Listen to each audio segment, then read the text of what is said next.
कल की क्लास में कार्बनिक रसायन में सजाती श्रेणी के बारे में समझाया था कि सजाती श्रेणी क्या है और सजाती श्रेणी की विशेषताएं क्या है। उसके पहले आपको एल्किल समूह क्या होते हैं और क्रियात्मक समूह क्या होते हैं इसके बारे में बताया था। ऑर्गेनिक केमिस्ट्री की शुरुआत से लेकर लगातार जितनी भी क्लासेज आप पढ़ रहे हैं एक दूसरे से लिंक है, एक दूसरे से जुड़ी है और बेसिक कॉन्सेप्ट वाली है, इसलिए बहुत ध्यान से बताई गई बातों को सुनना है। आज इसी कड़ी को कार्बनिक रसायन की इसी कड़ी को आगे बढ़ाते हुए हाइड्रोकार्बन के बारे में जानेंगे। हाइड्रोकार्बन क्या होते हैं, बताई गई बातों को आपको ध्यान से सुनना है और अपनी नोट कॉपी में बराबर लिखते जाना है। हाइड्रोकार्बन नाम से स्पष्ट है कि ऐसे कार्बनिक यौगिक जिनमें कार्बन और हाइड्रोजन हो, अर्थात ऐसे कार्बनिक यौगिक जो कार्बन और हाइड्रोजन से मिलकर बने होते हैं हाइड्रोकार्बन कहलाते हैं। नाम से स्पष्ट है, हाइड्रोकार्बन मीन्स हाइड्रोजन और कार्बन। तो ऐसे कार्बनिक यौगिक लिखते चलिएगा जो कार्बन और हाइड्रोजन से मिलकर बनते हैं, कार्बन और हाइड्रोजन से मिलकर बनते हैं, हाइड्रोकार्बन कहलाते हैं। हाइड्रोकार्बन कहलाते हैं। तो हाइड्रोकार्बन नाम से स्पष्ट है कि ऐसे कार्बनिक यौगिक जो कार्बन और हाइड्रोजन से मिलकर बनते हैं हाइड्रोकार्बन कहलाते हैं। Those organic compounds which are formed with the help of carbon and hydrogen known as hydrocarbon। अब हाइड्रोकार्बन का अध्ययन करने के लिए, अध्ययन की सुविधा के लिए हम हाइड्रोकार्बन को दो भागों में बांट सकते हैं। हाइड्रोकार्बन को अध्ययन की सुविधा की दृष्टिकोण से दो भागों में बांटा जा सकता है। पहले ऐसे हाइड्रोकार्बन कहलाते हैं संतृप्त हाइड्रोकार्बन। हिंदी और इंग्लिश दोनों के टर्म लिखते चलिएगा।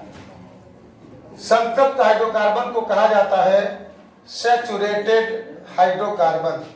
Saturated hydrocarbon, saturated hydrocarbon. और दूसरे वे हाइड्रोकार्बन हैं जिन्हें असंतृप्त हाइड्रोकार्बन के श्रेणी में रखा जाता है। असंतृप्त हाइड्रोकार्बन। इस तरह से असंतृप्त हाइड्रोकार्बन को अनसैचुरेटेड हाइड्रोकार्बन के नाम से जाना जाता है। Hydrocarbon, HC means hydrocarbon. तो इस तरह से कार्बन और हाइड्रोजन से मिलकर बनने वाले यौगिकों को हाइड्रोकार्बन कहा जाता है। अध्ययन की सुविधा के लिए हाइड्रोकार्बन को दो भागों में बांट सकते हैं। पहला संतृप्त हाइड्रोकार्बन और दूसरा असंतृप्त हाइड्रोकार्बन। इसको समझने के पहले एक चीज और समझना आवश्यक है। कार्बनिक यौगिकों को आप पढ़ रहे हैं, कार्बनिक रसायन अर्थात ऑर्गेनिक केमिस्ट्री को पढ़ रहे हैं, जिसमें आपने जाना कि इस रसायन विज्ञान की इस शाखा के अंतर्गत हम कार्बन और कार्बन से मिलकर बनने वाले यौगिकों का अध्ययन करते हैं। और यह भी आपने समझ लिया, कार्बन से एकल बंध से जुड़ सकता है, कार्बन से डबल बॉन्ड से जुड़ सकता है और कार्बन से ट्रिपल बॉन्ड से जुड़ सकता है। कार्बन से जुड़ करके बड़ी लंबी श्रृंखला वाले यौगिक बना सकता है। कार्बन से जुड़कर पार्श्व श्रृंखला वाले यौगिक बना सकता है। यह बात आप पीछे पढ़ चुके हैं। हाइड्रोकार्बन में से सैचुरेटेड या संतृप्त हाइड्रोकार्बन क्या है, इसको ध्यान से सुनना है। ऐसे हाइड्रोकार्बन, संतृप्त हाइड्रोकार्बन क्या है?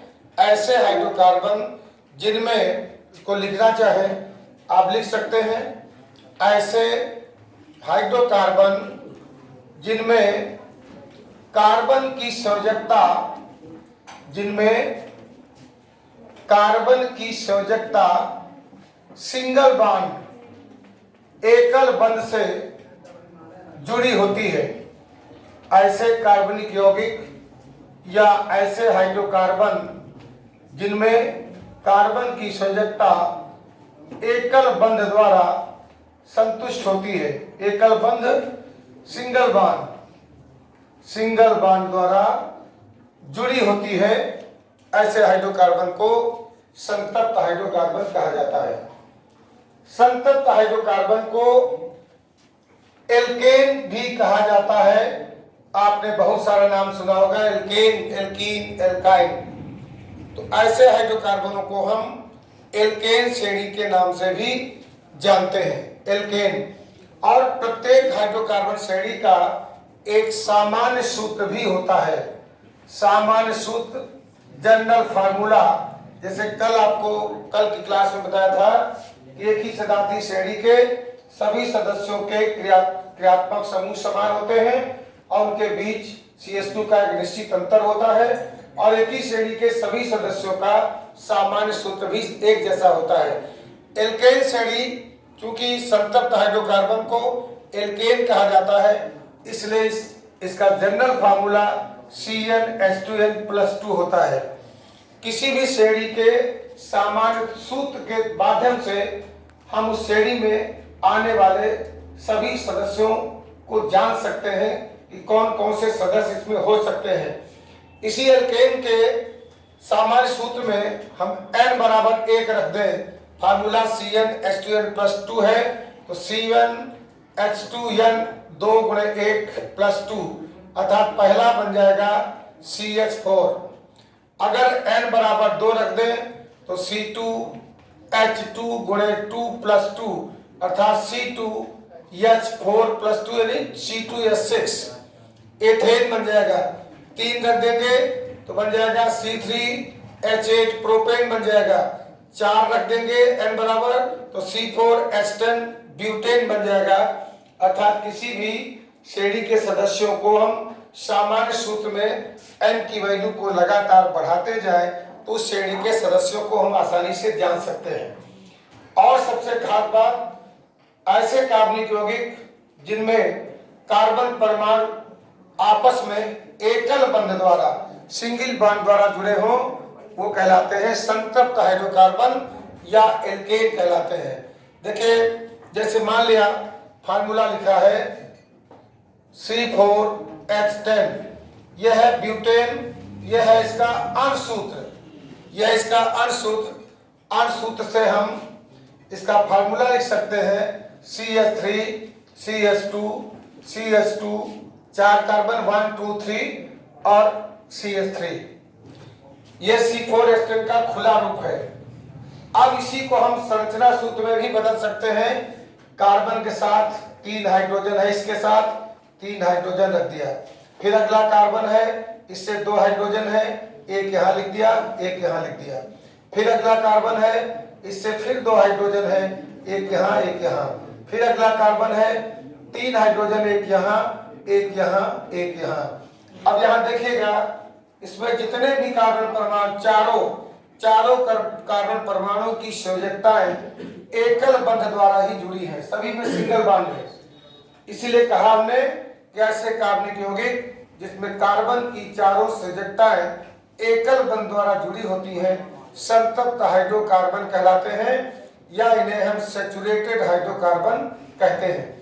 अब यहाँ प्रश्न उठता है कि सिंगल बॉन्ड कैसे आएगा, इसको भी आप समझ सकते हैं। सिंगल बॉन्ड कैसे आया, जैसे मान लिया हमने एग्जाम्पल लिया C2H6, और C2H6 एग्जाम्पल है एथेन कहते हैं इसे। एथेन में कार्बन परमाणु और हाइड्रोजन परमाणु के बीच में एकल बंध कैसे आएगा, तो 2 कार्बन है और 6 हाइड्रोजन, 3 हाइड्रोजन हमने इसके पास और 3 इस कार्बन के पास लिख दिया। कार्बन परमाणु क्रमांक 6 और कार्बन की बाहरी कक्षा में कार्बन परमाणु क्रमांक 6 1s2 2s2 2p2, बाहरी कक्षा में 4 इलेक्ट्रॉन होते हैं, ये आप जानते हैं। कार्बन की बाहरी कक्षा में हमने 4 इलेक्ट्रॉन, 1 2 3 4। इस कार्बन की बाहरी कक्षा में 1 2 3 4, और हाइड्रोजन की बाहरी कक्षा में एक एक इलेक्ट्रॉन होता है, एक एक हाइड्रोजन का भी हमने बना दिया। प्रत्येक परमाणु ये चाहता है कि हमारी बाह्य कक्षा में 8 इलेक्ट्रॉन पूरा हो जाए। 8 इलेक्ट्रॉन पूरा करने के लिए वो इलेक्ट्रॉनों की साझेदारी करता है। इस कार्बन के पास 4 इलेक्ट्रॉन थे, 3 हाइड्रोजन से मिल गए, 4 3 7 और एक इस कार्बन से ले लिया, 8 हो गए। इस कार्बन के पास भी स्वयं के 4 थे, एक एक हाइड्रोजन लिया, 4 3 7 और एक इलेक्ट्रॉन इस कार्बन को दिया था, इससे एक इलेक्ट्रॉन ले लेगा, इसकी विवाह कक्षा में 8 इलेक्ट्रॉन हो गए। और हाइड्रोजन ने एक एक इलेक्ट्रॉन दिया था, तो वह भी अपना एक इलेक्ट्रॉन लेकर के हीलियम की भांति अक्रिय विन्यास प्राप्त कर लेता है। ऐसे बंध को सहसंयोजी बंध कहते हैं। सभी परमाणुओं के बीच में साझेदारी का एक एक इलेक्ट्रॉन युग्म है, एक जोड़ा इलेक्ट्रॉन है, एक जोड़ा इलेक्ट्रॉन से सिंगल बॉन्ड बनता है। इसलिए कार्बन कार्बन के बीच में सिंगल बॉन्ड बनेगा और इस कार्बन हाइड्रोजन के बीच में सिंगल बॉन्ड बनेगा, यहाँ भी और यहाँ भी सिंगल बॉन्ड बनेगा। एक एक इलेक्ट्रॉन युग्म साझेदारी का है। उसी प्रकार से यहाँ भी कार्बन परमाणुओं के बीच में सिंगल बॉन्ड और कार्बन हाइड्रोजन परमाणु के बीच में भी सिंगल बॉन्ड होगा। तो ऐसे कार्बनिक यौगिक जिनमें कार्बन की चारों संयोजकताएं एकल बंध द्वारा जुड़ी होती हैं, संतृप्त हाइड्रोकार्बन कहा जाता है। संतृप्त हाइड्रोकार्बन को हम एल्केन श्रेणी के सदस्य भी कहते हैं और एल्केन श्रेणी का सामान्य सूत्र CnH2n+2 होता है। और खास बात होती है संतृप्त हाइड्रोकार्बन की और खास बात क्या होती है, क्योंकि यह हाइड्रोकार्बन संतृप्त है, सैचुरेटेड है, इसलिए इसमें कोई चीज और जुड़ नहीं सकती क्योंकि खुद ही संतृप्त है। इसलिए संतृप्त हाइड्रोकार्बन जितने भी होते हैं वो प्रतिस्थापन अपक्रियाएं दर्शाते हैं। ये खासियत है, प्रतिस्थापन अपक्रियाएं ही दर्शाते हैं। अर्थात प्रतिस्थापन अपक्रियाओं का मतलब हुआ दे shows only the replacement reaction, अर्थात इसमें कोई चीज हटेगी तभी नई चीज कोई जुड़ सकती है। जब तक कुछ हटेगा नहीं तब तक नया जुड़ेगा नहीं। किसी को हटाकर उसके स्थान पर स्वयं आना, ये कहलाता है प्रतिस्थापन। जैसे मेथेन आप सभी परिचित हैं, CH4, ये 4 कार्बन होते हैं। मान लिया इस मेथेन की क्रिया हम HCl से कराते हैं, सपोज HCl से कराते हैं। यहाँ तो चारों बैलेंस ही संतुष्ट है, कोई जगह नहीं है किसी के जुड़ने की। वो तभी जुड़ सकता है जब किसी को हटाए। तो क्या करता है, एक Cl इसको हटा देगा और हटा हुआ Cl इसके साथ मिलकर निकल जाएगा। तो क्या बन जाएगा, H के स्थान पर क्या आ गया, Cl, H के स्थान पर क्या आ जाएगा, Cl। तो क्या बन जाएगा, कार्बन से हाइड्रोजन यहाँ जुड़ा है, यहाँ जुड़ा और एक Cl क्या आ गया, इसके स्थान पर एक Cl आ गया। ठीक है ना। तो उसके स्थान पर कोई हट करके ही आके जुड़ सकता है, ऐसे कोई नहीं जुड़ सकता। इसीलिए जितने भी एल्केन श्रेणी के सदस्य होते हैं अर्थात संतृप्त हाइड्रोकार्बन होते हैं, वो क्या करते हैं, वो प्रतिस्थापन अपक्रियाएं दिखाते हैं। और ये H जो हटा, इस H के साथ मिलकर क्या बना देगा, हाइड्रोजन बन जाएगी। इस तरह से किसी भी कार्बनिक यौगिक में खासियत इसमें है एल्केन में कि ये प्रतिस्थापन क्रियाएं दर्शाते हैं। प्रतिस्थापन क्रिया ही दर्शा सकते हैं और कोई क्रिया नहीं दर्शाते। ये हो गया एल्केन क्या होते हैं और संतृप्त हाइड्रोकार्बन क्या है। अब इसी का अगला पार्ट भी ध्यान से सुनिए। अगला पार्ट है असंतृप्त हाइड्रोकार्बन। इनकी विशेषता थी कि ये प्रतिस्थापन क्रिया दिखाते हैं। अब अगला है असंतृप्त हाइड्रोकार्बन, अनसैचुरेटेड। देखिए नाम से पता है, ऐसे हाइड्रोकार्बन जिनमें, नोट कर लीजिएगा, ऐसे हाइड्रोकार्बन जिनमें कार्बन की संयोजकता, हाइड्रोकार्बन जिनमें कार्बन की संयोजकता द्विबंध, कार्बन की संयोजकता द्विबंध या डबल बॉन्ड या ट्रिपल बॉन्ड, त्रिबंध द्वारा संतुष्ट होती है। ऐसे हाइड्रोकार्बन जिनमें कार्बन की संयोजकता द्विबंध या त्रिबंध द्वारा संतुष्ट होती है असंतप्त हाइड्रोकार्बन कहते हैं। अर्थात असंतप्त हाइड्रोकार्बन को दो भागों में बांट सकते हैं। पहले हुए ऐसे असंतप्त हाइड्रोकार्बन जिनमें कार्बन की संयोजकता द्विबंध द्वारा जुड़ी हो, उन्हें कहा जाता है एल्कीन। उन्हें कहा जाता है एल्कीन। और ऐसे असंतप्त हाइड्रोकार्बन जिनमें कार्बन की संयोजकता त्रिबंध द्वारा जुड़ी होती है, उन्हें कहा जाता है एल्काइन। अर्थात असंतप्त हाइड्रोकार्बन के दो पार्ट हो सकते हैं। पहला कहलाता है एल्कीन और दूसरा कहलाता है एल्काइन। एल्काइन ऐसे असंतप्त हाइड्रोकार्बन हैं जिनमें कार्बन की संयोजकता त्रिबंध द्वारा जुड़ी होती है, ट्रिपल बॉन्ड द्वारा जुड़ी होती है, उन्हें एल्काइन कहा जाता है। और जिनमें द्विबंध या डबल बॉन्ड हो, उन्हें एल्कीन कहा जाता है। एल्कीन श्रेणी का सामान्य सूत्र यह भी आपको याद रखना है। एल्कीन श्रेणी का सामान्य सूत्र होता है CnH2n। याद रखिएगा, एल्कीन श्रेणी का सामान्य सूत्र होता है CnH2n, जबकि एल्काइन श्रेणी का सामान्य सूत्र होता है CnH2n-2। इस तरह से एल्काइन श्रेणी का सामान्य सूत्र CnH2n+2, एल्कीन श्रेणी का सामान्य सूत्र CnH2n और एल्काइन श्रेणी का सामान्य सूत्र CnH2n-2। तो ऐसे हाइड्रोकार्बन जिनमें कार्बन की संयोजकताएं द्विबंध या त्रिबंध द्वारा जुड़ी होती हैं, असंतप्त हाइड्रोकार्बन कहलाते हैं। और उनमें से ऐसे हाइड्रोकार्बन जिनमें कार्बन की संयोजकता द्विबंध द्वारा जुड़ी हो, उन्हें एल्कीन कहा जाता है। एल्कीन का सामान्य सूत्र CnH2n होता है। और ऐसे हाइड्रोकार्बन, ऐसे असंतप्त हाइड्रोकार्बन जिनमें कार्बन परमाणुओं के मध्य त्रिबंध होता है, उन्हें एल्काइन कहा जाता है। और एल्काइन का सामान्य सूत्र CnH2n-2 होता है। अब बात करते हैं एल्कीन की। एल्कीन, जैसा कि आपने देखा, एल्कीन का सामान्य सूत्र CnH2n होता है। n बराबर 1 रखने पर जो यौगिक प्राप्त होगा उसका नाम होगा CH2 या अस्थायी होता है, इसलिए एल्कीन नहीं होगा, CH2 नहीं होगा। अगर n बराबर 2 रख दिया जाए, n बराबर 2 रख दिया जाए, n के स्थान पर 2 रख दीजिए, क्या आ जाएगा C2H2 गुणे n के स्थान पर 2 रख दिया 2, यानी C2H4।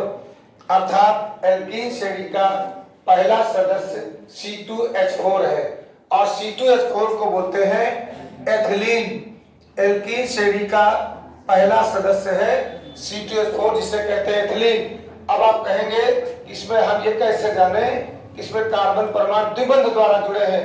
तो फिर हम इलेक्ट्रॉनों की साझेदारी करके बता सकते हैं।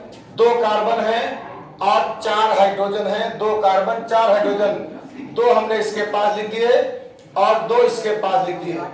कार्बन की संयोजकता होती है 4, बाहरी कक्षा में 4 इलेक्ट्रॉन कार्बन के बना दिए। इसके भी 4 इलेक्ट्रॉन होंगे, इसके भी 4 इलेक्ट्रॉन बना दिए।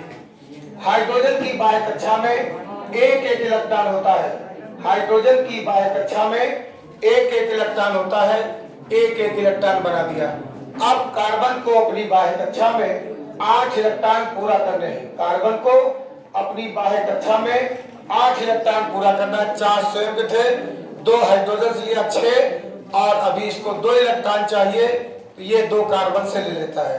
ठीक इसी प्रकार से इस कार्बन को भी बाह्य कक्षा में 8 इलेक्ट्रॉन पूरा करने हैं। 4 इसके पास है, एक हाइड्रोजन से लिया 6 हो गए और 2 इससे ले लिया, दिया था ले लिया। इलेक्ट्रॉनों की साझेदारी 2 इलेक्ट्रॉन, 2 पेयर है, तो 1 इलेक्ट्रॉन पेयर से 1 युग्म, तो डबल इलेक्ट्रॉन पेयर से डबल बॉन्ड बन जाएगा। इसलिए कार्बन कार्बन के बीच में द्विबंध आ जाएगा और कार्बन हाइड्रोजन के बीच में सिंगल बॉन्ड आ जाएगा। तो इससे साबित हुआ कि यहाँ पर एल्कीन इसलिए है कि कार्बन परमाणु के बीच में द्विबंध है। और यही हमने बताया है कि ऐसे हाइड्रोकार्बन जिनमें कार्बन परमाणु की संयोजकता द्विबंध द्वारा जुड़ी होती है, उन्हें एल्कीन कहा जाता है। और एल्कीन श्रेणी का पहला सदस्य C2H4 एथिलीन है, C2H4 एथिलीन है। ठीक इसी प्रकार से असंतृप्त हाइड्रोकार्बन का दूसरा पार्ट है एल्काइन। एल्काइन ऐसे हाइड्रोकार्बन जिनमें कार्बन परमाणु के मध्य में त्रिबंध आता हो, ट्रिपल बॉन्ड आता हो, उनको एल्काइन कहा जाता है। एल्काइन श्रेणी का सामान्य सूत्र CnH2n-2 है और इस श्रेणी का एल्काइन श्रेणी का पहला सदस्य है C2H2। C2H2 को बोलते हैं एसेटिलीन, एसेटिलीन बोलते हैं। अब आप कहेंगे इसमें हम कैसे जाने कि कार्बन परमाणु के बीच में त्रिबंध होगा। यहाँ दो कार्बन है, दो हाइड्रोजन है। देखिए यहाँ लिखता हूं, एक कार्बन ये, एक कार्बन ये, दो हाइड्रोजन है, एक इधर लिख दिया, एक इधर लिख दिया।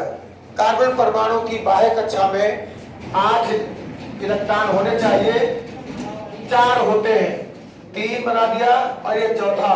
और हाइड्रोजन की बाह्य कक्षा में 1 इलेक्ट्रॉन हमने क्रॉस से बना दिए। कार्बन के इलेक्ट्रॉन डॉट से हैं और हाइड्रोजन के इलेक्ट्रॉन क्रॉस से हैं। अब चाहेगा कार्बन कि हमारी बाह्य कक्षा में 8 इलेक्ट्रॉन हो जाए, तो क्या करेगा, 4 स्वयं के थे, एक हाइड्रोजन का 5, अभी इसको 3 इलेक्ट्रॉन और चाहिए, तो ये कार्बन इससे अपने इस कार्बन से 3 इलेक्ट्रॉन ले लेगा। उसी तरह से अब इस कार्बन को भी ऑक्टेट पूरा करना है, अपनी बाह्य कक्षा में 8 इलेक्ट्रॉन पूरा करने हैं, तो ये कार्बन भी क्या करेगा, 4 स्वयं के थे और एक हाइड्रोजन का 5, अभी इसके पास भी 3 कम है, तो इससे 3 इलेक्ट्रॉन ले लेगा। हाइड्रोजन भी अपना इलेक्ट्रॉन दिया था ले लेगा और यह भी ले लेगा। अब देखिए यहाँ कार्बन कार्बन परमाणु के बीच में 3 पेयर्स ऑफ इलेक्ट्रॉन है। इलेक्ट्रॉन के 3 युग्म हैं, एक युग्म से एक बॉन्ड बनता है, तो 3 युग्म से 3 बॉन्ड बन जाएंगे। इसलिए कार्बन कार्बन के बीच में त्रिबंध और कार्बन हाइड्रोजन के बीच में सिंगल बॉन्ड आ जाएगा। इस तरह से हाइड्रोकार्बन क्या है, कितने प्रकार से हाइड्रोकार्बन को बांटा जा सकता है, ये आपने समझ लिया। जिस प्रकार से संतृप्त हाइड्रोकार्बन या एल्केन कौन सी रिएक्शन दिखाते थे, प्रतिस्थापन क्रिया दिखाते हैं। अब ये चूंकि असंतृप्त है, इनमें संतृप्तता नहीं है, तो ये अपने को संतृप्त करने के लिए योगात्मक क्रिया, ये क्या दिखाएंगे, योगात्मक क्रिया दिखा सकते हैं। योगात्मक माने एडिशन रिएक्शन, योगात्मक क्रिया अर्थात इसमें कोई चीज जुड़ सकती है। एडिशन रिएक्शन इनमें बड़ी आसानी से हो सकती है। जैसे उदाहरण के तौर पर हमने ले लिया ethylene, CH double bond CH2 double bond CH2, CH2 double bond CH2 लिख सकते हो C2H4 को। अब हमें इसमें हाइड्रोजन को जोड़ना है। अब आसानी से जुड़ जाएगा, जब कोई भी परमाणु जुड़ना चाहता है तो बिना बांध टूटे नहीं जुड़ सकता है। अब क्या होगा, एक हाइड्रोजन इसके पास चला जाएगा और एक हाइड्रोजन इसके पास चला जाएगा और एक डबल बॉन्ड से सिंगल बॉन्ड हो जाएगा। एक यहाँ चला गया तो बन गया CH3, एक हाइड्रोजन यहाँ चला गया, जुड़ गया, बन गया CH3, अब टोटल मिला के बन गया C2H6। एक carbon, 2 carbon C2, 3 6 hydrogen C2H6 और C2H6 होता है एथेन और एथेन होता है एल्केन, अर्थात एल्कीन से एल्केन बन गया। कब, जब हाइड्रोजन का एडिशन हुआ, यहाँ पर एथिलीन से एथेन जुड़ गया ना, यहाँ पर ये योगात्मक प्रक्रिया दिखा रहा है। इस तरह से हाइड्रोकार्बन क्या है, ऐसे कार्बनिक यौगिक जो कार्बन और हाइड्रोजन से मिलकर बने होते हैं, हाइड्रोकार्बन कहलाते हैं। हाइड्रोकार्बन को 2 भागों में बांट सकते हैं, संतृप्त हाइड्रोकार्बन, असंतृप्त हाइड्रोकार्बन। संतृप्त हाइड्रोकार्बन को एल्केन कहा जाता है। असंतृप्त हाइड्रोकार्बन की 2 श्रेणियां बन सकती, 2 भाग हो सकते हैं। पहले भाग जो डबल बॉन्ड वाले असंतृप्त हाइड्रोकार्बन है और दूसरे ऐसे जिनमें कार्बन परमाणु के बीच में द्विबंध होता है। इनमें से जो द्विबंध वाले हाइड्रोकार्बन असंतृप्त हाइड्रोकार्बन है उनको एल्कीन कहा जाता है और जो त्रिबंध वाले हाइड्रोकार्बन है उनको एल्काइन कहा जाता है। इस तरह से हमने देखा कि हाइड्रोकार्बन को एल्केन, एल्कीन और एल्काइन 3 भागों में बांटा जा सकता है। सभी के सामान्य सूत्र भी आपको याद रखना है। सामान्य सूत्र के माध्यम से हम किसी भी श्रेणी के सभी सदस्यों की जानकारी कर सकते हैं। एक जगह पर आप इकट्ठा लिख लीजिए। एल्केन का सामान्य सूत्र होता है CnH2n+2। एल्कीन का सामान्य सूत्र होता है CnH2n और एल्काइन का सामान्य सूत्र होता है CnH2n-2। इस तरह से हाइड्रोकार्बन कैसा है, जैसे आपको विभिन्न प्रकार के अणुसूत्र दे दें, कई सारे अणुसूत्र दे दें और फिर आपसे पूछें कि इन अणुसूत्रों में आपको पहचान के बताना है कि कौन सा एल्केन है, कौन सा एल्कीन है, कौन सा एल्काइन है। बड़ी आसानी से पहचान सकते हो।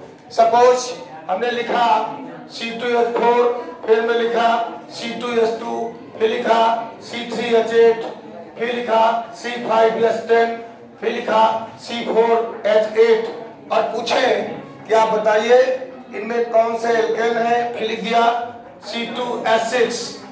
आपसे पूछा जाए किन यौगिकों में पहचान के बताइए कि कौन सा एल्केन है, कौन सा एल्कीन है, कौन सा एल्काइन है, तो ये कैसे पता लगाएंगे? इन्हीं सामान्य सूत्र के जरिए। देखिए बहुत अच्छी ट्रिक बता रहा हूं। यदि कार्बन से हाइड्रोजन दुगुने से 2 ज्यादा है तो वो एल्केन होंगे। यदि कार्बन से हाइड्रोजन दुगुने के बराबर है तो वह एल्कीन होंगे और कार्बन से हाइड्रोजन दुगुने से 2 कम होंगे तो एल्काइन होंगे। देखिए यहाँ पर C2H4 कार्बन से हाइड्रोजन दुगुने के बराबर, 2 हाइड्रोजन है तो 2 कार्बन है तो 4 हाइड्रोजन दुगुने के बराबर, अर्थात ये एल्कीन होगा। अभी हमने आपको बताया C2H4 जो एथिलीन है वह एल्कीन होगा। कार्बन से हाइड्रोजन दुगुने से 2 कम, दुगुना हुआ 4, कार्बन 2 है तो हाइड्रोजन 4 और दुगुने से 2 कम 2 बचे तो C2H2 क्या हुआ? एल्काइन होगा। कार्बन से हाइड्रोजन दुगुने से 2 ज्यादा C3H8 में, दुगुना हुआ 6, 2 जोड़ 2 8 तो C3H8 CnH2n+2 के अनुसार हुआ, अर्थात C3H8 एल्केन, एल्केन श्रेणी में आएगा क्योंकि कार्बन से हाइड्रोजन दुगुने से 2 ज्यादा है। C5H10 कार्बन से हाइड्रोजन दुगुने के बराबर और दुगुने के बराबर मतलब हुआ एल्कीन होगा। इसी तरह से कार्बन से हाइड्रोजन दुगुने के बराबर, 4 कार्बन 8 हाइड्रोजन दुगुने के बराबर एल्कीन होगा। दुगुने से 2 ज्यादा, कार्बन 2 है हाइड्रोजन 6, दुगुने से 2 ज्यादा एल्केन होगा।